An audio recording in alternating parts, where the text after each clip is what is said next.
Assalamualaikum warahmatullahi wabarakatuh. Halo teman-teman semuanya, perkenalkan nama saya Zahra Zumul Putri dengan NIM 206151104, Prodi Tadris Bahasa Indonesia, Fakultas Adab dan Bahasa UIN Raden Mas Said, Surakarta. Pada kesempatan kali ini, kita akan belajar tentang keterampilan menyimak. Nah, sebelumnya, keterampilan menyimak ada apa aja sih? Ada model, metode, strategi, teknik, penilaian, dan evaluasi. Nah, di video kali ini kita akan membahas tentang penilaian dalam pembelajaran keterampilan menyimak. Selalu simak videonya ya. Penilaian menyimak dalam kelas.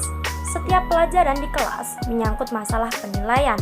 Apakah berbentuk informal, spontan, dan berdasarkan intuisi guru dan umpan balik, atau dalam persiapan formal tes berskor. Untuk menarik perhatian terhadap peran penting yang harus ditanggung oleh para guru, saya mengusulkan pada bagian ini dan 3 seterusnya dari 4 bagian skill, beberapa prinsip dan pedoman untuk menilai skill tersebut dalam kelas. Untuk cara yang komprehensif dalam menilai keempat skill tersebut. Nah, selanjutnya ada memahami istilah penilaian dan tes. Sebelum membahas topik menilai listening secara khusus, kita bahas dulu mengenai 2 istilah yang sering digunakan. Memang seringkali kita terlalu cepat menganggap bahwa istilah penilaian dan tes itu sama. Hal tersebut sering dialami oleh pendengar maupun penulis. Jika memandang pada buku-buku referensi guru 10 tahun lalu atau lebih, itulah yang mungkin memunculkan asumsi tersebut. Bagaimanapun, pada tahun belakangan ini fakta mulai menyadarkan kita bahwa kedua istilah itu sebenarnya berbeda. Nah, apa sih perbedaannya? Tes adalah subjek dari penilaian. Pengertian penilaian sendiri adalah proses pedagogik yang menyangkut suatu aksi mengevaluasi dalam bagian guru. Ketika murid merespon pertanyaan, mengajukan komentar, atau mencoba kata atau struktur baru, guru secara alam bawah sadar membuat evaluasi terhadap murid. Karya tertulis seorang murid dari catatan atau jawaban esai pendek dinilai oleh guru. Dalam aktivitas reading dan listening, respon murid juga dievaluasi. Semua hal tersebut adalah penilaian. Secara teknis, hal ini disebut penilaian informal karena biasanya tak terencana, spontan, dan tanpa skor spesifik atau format baru. Sebaliknya, penilaian formal itu lebih disengaja dan mempunyai umpan balik yang terkonvensional. Tes jatuh pada kategori selanjutnya. Mereka merencanakan tes atau tugas, mendesain frame waktunya, seringkali memberitahu terlebih dahulu, disiapkan atau kadang ditakutkan oleh murid, dan mengajukan skor yang spesifik atau format tingkat.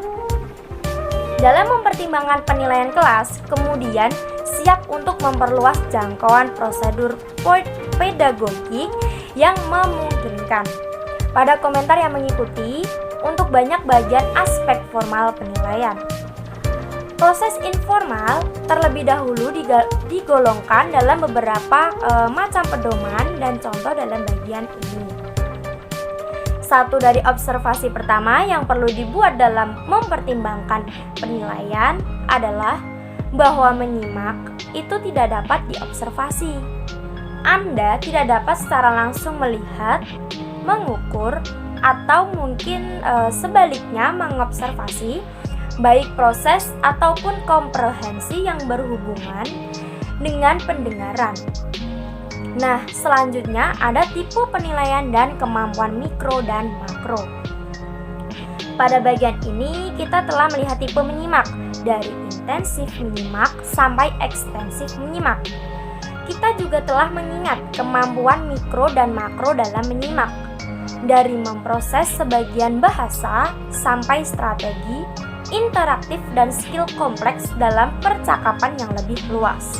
Kedua taksonomi yang berhubungan ini tidak dapat didispensasi ke penilaian terpercaya dari kemampuan komprehensi mendengar murid yang valid. Lebih dekat lagi, Anda dapat menunjuk dengan tepat apa yang Anda ingin nilai. Lebih mudah Anda dapat menggambarkan kesimpulan. Metode penilaian apa yang sering digunakan dalam bermacam tingkatan? Nah, kebetulan ada 4 metode penilaian yang sering digunakan. Yang pertama adalah tugas menyimak intensif, tugas menyimak responsif, tugas menyimak selektif, dan terakhir tugas extensive listening. Jadi kita akan bahas satu persatu. Yang pertama ada tugas menyimak intensif. Tugas menyimak intensif ada 5 bagian. Yang pertama adalah membedakan 2 fonem.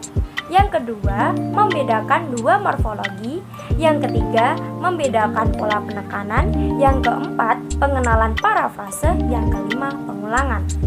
Untuk yang kedua, ada tugas menyimak responsif. Ada 3 bagian.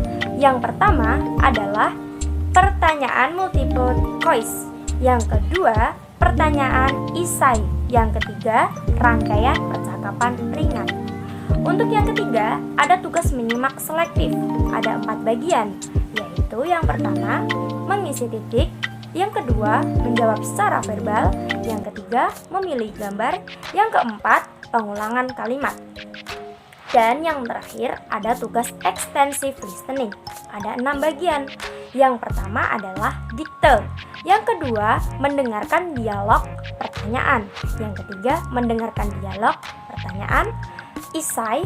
Yang keempat, mencatat. Yang kelima, mendengar puisi. Pengira-ngira arti. Yang keenam, menceritakan kembali.